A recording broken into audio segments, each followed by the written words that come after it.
Mheshimiwa Waziri Mkuu, hivi karibuni nchini Tanzania kumeibuka watu ambao hatuna hakika kama ni wataalamu wanaotoa elimu ya namna ulaji.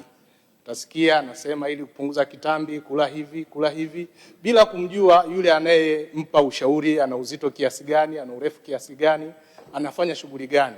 Kwa hiyo wimbi limekuwa kubwa na wananchi wakati mwingine wanachanganyikiwa na hizi theory za ulaji. Je, serikali sasa ina mpango gani wa kucentralized utoaji wa elimu kwa watu mahususi wenye taaluma hiyo ili kuondoa mkanganyiko ulioko kwenye jamii yetu sasa?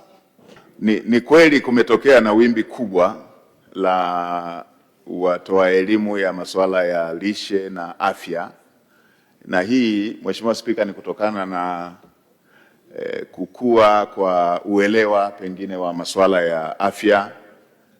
Kwa sasa tuna wataalamu wengi wanaojua masuala ya afya kutokana na kupanuka kwa elimu ya masuala ya afya kutokea kwenye vyuo vyetu ambavyo kwa sasa ni kweli wigo wa vyuo vyetu umeongezeka sana. Lakini la pili, Mheshimiwa Spika, ni kweli kumeongezeka wimbi hilo la kutoa elimu kwa sababu ya njia za kutoa elimu zimeongezeka.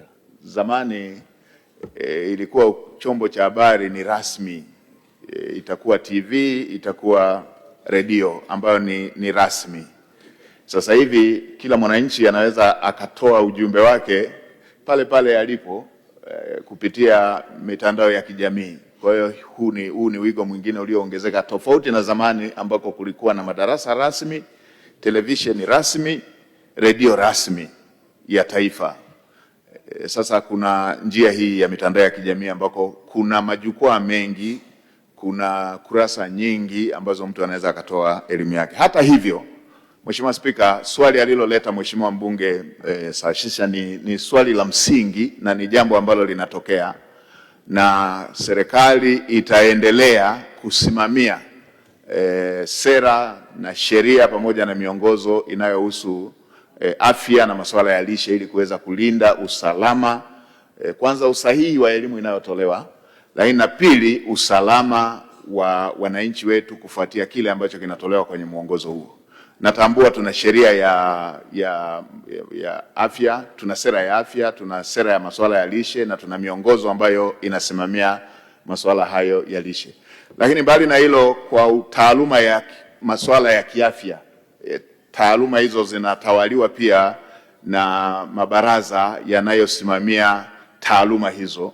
Nitumie fursa hii kuwaelekeza wenzetu wa Wizara ya Afya pamoja na mabaraza yale yanayosimamia tasnia hizo za taaluma ya afya kuendelea kuzingatia, huku tukifanya tathmini kuhusu uwezekano wa kuratibu masuala ya leseni na masuala ya vibali kuhusu watoa elimu hiyo ya afya na lishe. Mheshimiwa Spika, anachokisema Mheshimiwa mbunge naweza nikatolea mfano kidogo. Zamani Wanyirambo walikuwa wanataniwa kwamba ni watu wanaokula punda. Najua ilikuwa utani na kama nikula ni kuonja kidogo.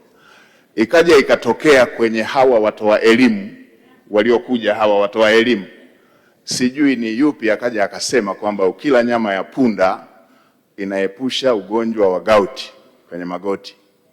Ghafla tukasikia mnada wa nyama ya punda umejengwa kule kwa wenzetu wa Nyaturu kule Tamankia. Hatujakaa sawa, tukasikia na Wairaki kule Manyara wanatafuta mnada wa nyama ya punda. Hatujakaa sawa, tukasikia Warangi huku Kondoa wanatafuta mnada wa nyama ya punda. Na Mheshimiwa Spika, si ajabu ukakuta hata Wagogo hapa kuna mnada wa punda. Lakini la msingi ninalotaka kusisitiza, hatuna uhakika kama kweli kile kilichosemwa kwamba ukila nyama ya punda inaepusha ama inatibu gout. Hatuna huo uhakika, lakini ndio hivyo, yule aliyetoa taarifa ile ameshawachongea punda wetu. Sasa hivi ukitafuta kule punda ni shida kuwapata. Kwa hiyo jambo aliloleta Mheshimiwa mbunge tutazingatia kusimamia miongozo ili taarifa inayotolewa iwe ni ya kweli na imethibitishwa kwamba ni ya kweli na haina madhara kwa kile kilichoshauriwa.